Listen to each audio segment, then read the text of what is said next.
Assalamualaikum dan selamat sejahtera. Kita akan sambung kelas kita di bawah tajuk 3.2 iaitu rintangan. Fokus kita pada hari ini adalah untuk melihat apakah tiga faktor yang mempengaruhi rintangan dawai. Yang pertama adalah panjang dawai.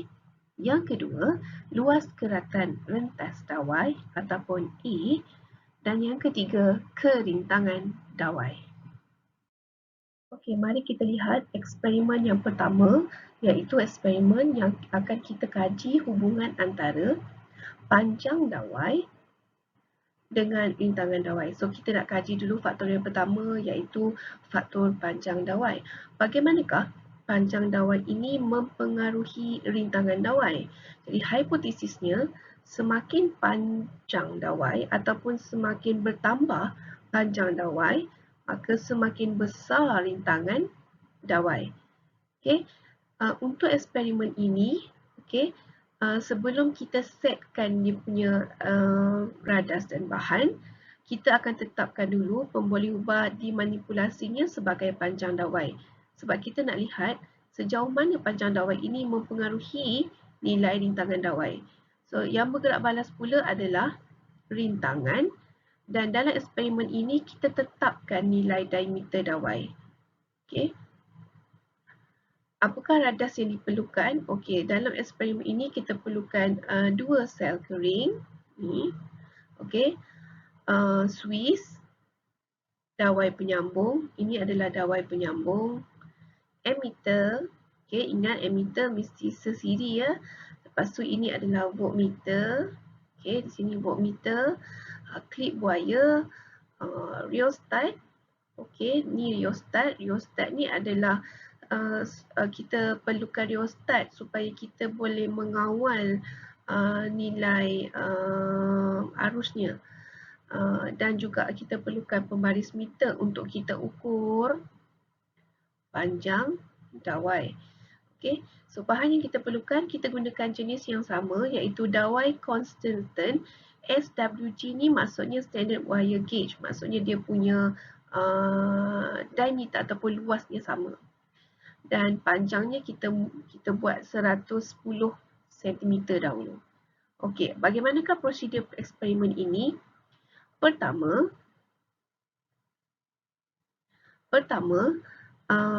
laraskan klip wire P dengan Q supaya panjang dawai 20 cm. So, kita tetapkan dulu nilai panjang dawainya kepada 20 cm. Kemudian kita hidupkan Swiss. Okay. Dan hidupkan Swiss supaya arus boleh lalu, arus boleh mengalir.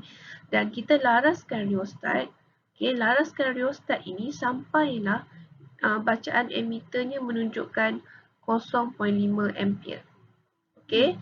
Kemudian bila dah dapat je rheostat ni dah menunjukkan bacaan 0.5 ampere, kita tengok pula bacaan pada voltmeter. Berapa nilai voltmeter di sini. Okey.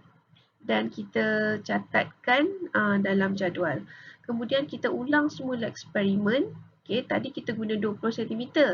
Sekarang kita ulang balik 40 cm. So, kita ulang balik eksperimen, kita tetapkan pula L dia 40 cm. Ni, 40 cm. Kita hidupkan Swiss dan kita laraskan rheostat sampai arusnya 0.5 ampere. Dan kita tengok berapa bacaan voltmeter. So, eksperimen ini kita ulang sampailah panjangnya 100 cm. Sebab kita nak lihat bagaimana faktor panjang dawai itu mempengaruhi rintangan. Okey, so dalam eksperimen ini kita akan dapat nilai, kita ada nilai L iaitu panjang. Kemudian kita ada nilai L iaitu panjang dawai. Kemudian kita dapat baca A, arus, kita tahu arus dan kita ada V. Jadi macam mana kita nak mengira rintangan? Okay, so dengan cara kita menggunakan formula hukum Ohm. So, kita nak kira rintangan adalah kita ambil nilai voltmeter bahagi dengan arus. Okey, ini adalah dalam jadual. So dalam jadual kita akan bila kita buat eksperimen, kita dapat nilai arus, kemudian beza keupayaan kita akan catatkan dan kita kira rintangan. Bagaimana kita kira rintangan? Dengan formula R sama dengan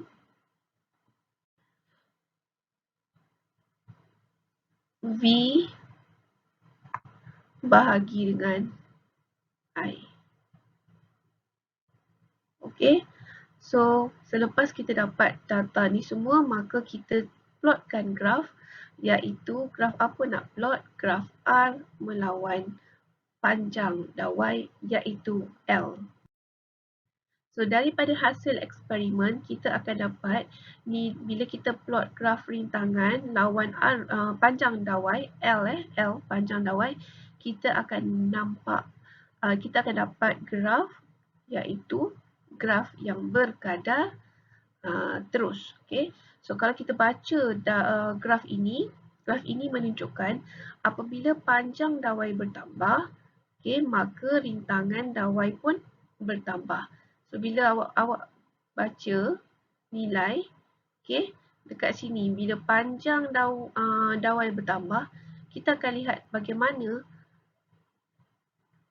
Okay, kalau kita nak baca ni. Okey, kita lihat di sini.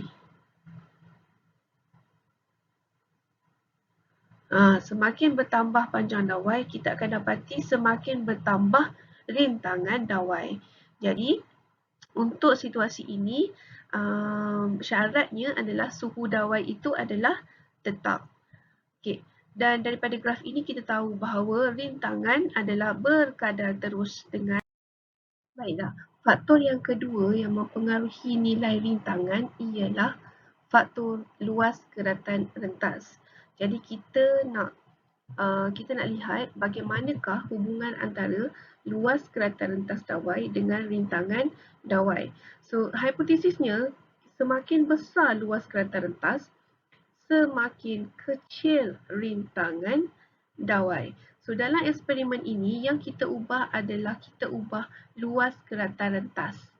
Tetapi kita tetapkan nilai panjang dawai. Maksudnya kita guna panjang yang sama atau kita guna juga jenis dawai yang sama dan panjang dawai itu adalah sama. Cuma yang membezakan adalah luas keratan rentas. Kita masih menggunakan radas dan bahan yang sama seperti eksperimen 3.2 tadi. Cuma dalam eksperimen ini kita ubah dia punya luas, di mana kita gunakan dawai constant yang mempunyai SWG tu maksudnya standard wire gauge, itu mewakili luas lah bagi dawai. So 22, kemudian kita guna 24 sampailah kita guna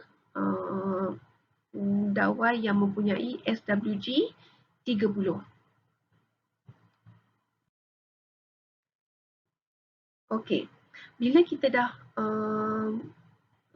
buat eksperimen ini, eksperimennya adalah sama seperti eksperimen panjang dawai tadi. Radas, bahan, susunan dia semua sama. Cuma yang membezakan adalah pembolehubah manipulasi di sini kita tetapkan sebagai luas keratan rentas dawai ataupun kita guna dawai yang berbeza nilai SWG-nya. Okay. Dan bagi dawai yang mempunyai standard wire gauge 22, diameternya adalah 0.711. Bagi dawai yang mempunyai SWG-nya 24, diameternya adalah 0.559. Bagi dawai yang mempunyai SWG 26, diameternya adalah 0.457. Jadi kita boleh lihat ya, kalau bacaan nilai SWG-nya makin bertambah, sebenarnya diameter dawai itu sebenarnya makin berkurang. Okay. So untuk dalam jadual ni, selepas kita dah dapat nilai diameter, ini memang tetaplah, nilai bacaannya tetap. Kemudian kita nak cari luas keratan rentas, di mana kita darabkanlah 0.711, kita darab dengan 0.711 untuk dapatkan nilai luas kerata rentas. Okay. Nilai arus, beza keupayaan semua kita dapat daripada eksperimen. Okay. Dan nilai rintangan kita akan kira daripada formula hukum Ohm, iaitu ni yang ini. Okay. Hasil daripada eksperimen 3.3 tadi yang kita mengkaji faktor luas kerata rentas, kita dapati semakin bertambah luas kerata rentas sini kita akan dapati nilai rintangannya semakin berkurang. Okey. Dengan syarat suhu dawai adalah tetap. Di sini kita simpulkan berdasarkan graf rintangan adalah berkadar songsang dengan luas kerata rentas dawai. Ataupun apabila kita plotkan graf, satu lagi graf iaitu di mana rintangan melawan 1/A. Apabila kita plot graf rintangan melawan 1/A, kita dapat satu graf yang berkadar terus. Jadi kita boleh buat kesimpulan rintangan adalah berkadar terus dengan 1 per luas kerata rentas, atau kita boleh tulis rintangan berkadar terus dengan 1 per A. Okay. Eksperimen yang terakhir adalah eksperimen untuk mengkaji hubungan antara kerintangan dawai dengan rintangan dawai. Okay. Dalam faktor kerintangan dawai, apabila semakin besar kerintangan dawai, maka semakin besarlah rintangan dawai. So dalam eksperimen ini kita akan ubah nilai kerintangan dawai ataupun kita panggil sebagai rho, simbolnya sebagai rho. Dan dalam eksperimen ini juga kita bacalah nilai rintangannya sebab kita nak tahu bagaimana kerintangan dawai ini memberi kesan terhadap rintangan. So kita masih menggunakan eksperimen radars dan bahan yang sama seperti sebelum ini, cuma yang membezakannya adalah kita menggunakan dawai constant SWG24 dan kita guna satu lagi dawai nikrom dengan SWG24. Maksud di sini kita masih menggunakan dawai yang sama, dia punya standard wire gauge, iaitu dia punya luas kerata rentas dawai itu sama, cuma yang membezakannya jenis. Satu kita guna constant, satu lagi kita guna nikrom. Okey.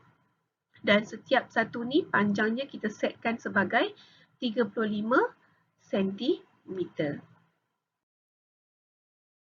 Okey. So kita masih menggunakan cara yang sama di mana kita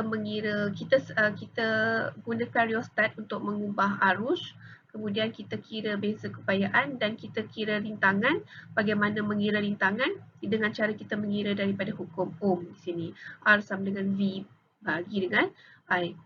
Dan kita dapati hasil daripada eksperimen 3.4, nilai kerintangan bagi setiap dawai yang kita guna itu adalah berbeza. Contohnya, bila kita guna koprom, kerintangan dia adalah 1.68 darab 10 negatif 8. Bagi dawai constant kita dapat 49 darab 10 negatif 8. Dan nikrom adalah dawai yang mempunyai kerintangan paling tinggi, 100 darab 10 negatif 8. So nilai rintangan bagi setiap bahan adalah berbeza dan kita dapati nikrom mempunyai nilai kerintangan paling tinggi, koprom mempunyai nilai kerintangan paling rendah. So berdasarkan hasil keputusan daripada eksperimen 3.2, 3.3 dan 3.4, faktor-faktor yang mempengaruhi rintangan dawai kita boleh rumuskan kepada pertama, faktor panjang. Okay, iaitu rintangan dawai berkadar terus dengan panjang dawai. Okay, faktor yang kedua adalah faktor luas kerata rentas. Daripada graf kita dapati rintangan berkadar terus dengan 1 per A, iaitu 1 per luas kerata rentas dawai. Maka kita gabungkan persamaan ini, kita akan dapat nilai rintangan adalah berkadar terus dengan L per A, di mana L tu panjang dawai, A tu adalah luas keratan rentas. Dan apabila dari segi hukum matematik, bila kita nak jadikan ini tanda sama dengan, kita akan letak satu pemalar. So, rho ini adalah pemalar di mana kita panggil ia sebagai kerintangan. So, rho L per dengan A.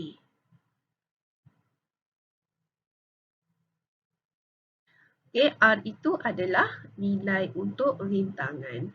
Rho itu adalah kerintangan. L itu panjang dawai dan A itu adalah luas keratan rentas. Seterusnya kita lihat bagaimanakah aplikasi kerintangan dawai dalam sebuah periuk nasi elektrik. Okey, kalau awak lihat periuk nasi elektrik, ini dalam periuk tu kita ada elemen pemanas. Kan kita nak masak elektrik, kita ada dalam periuk nasi tu ada elemen pemanas. So, piring pemanas ini ia bertindak sebagai elemen pemanas dalam piring pemanas itu ada bahan konduktor yang mempunyai kerintangan dan takat lebur yang tinggi serta tahan lama.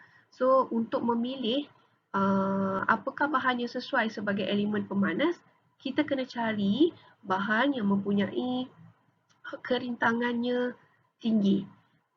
Okey. Bagaimana pula dengan wayar penyambung? Okay, wayar penyambung perlulah terdiri daripada dawai-dawai logam yang halus dan dawai yang sesuai adalah dawai yang mempunyai kerintangan rendah. Bila sebut kerintangan rendah, kita gunakan dawai kuprum. Tadi kita dah tengok kan, kuprum adalah dawai yang mempunyai kerintangan yang rendah. Kenapa perlu memilih dawai yang mempunyai kerintangan rendah sebagai wayar penyambung? Kenapa? Sebab kita nak elakkan dawai itu jadi cepat panas bila arus mengalir melaluinya.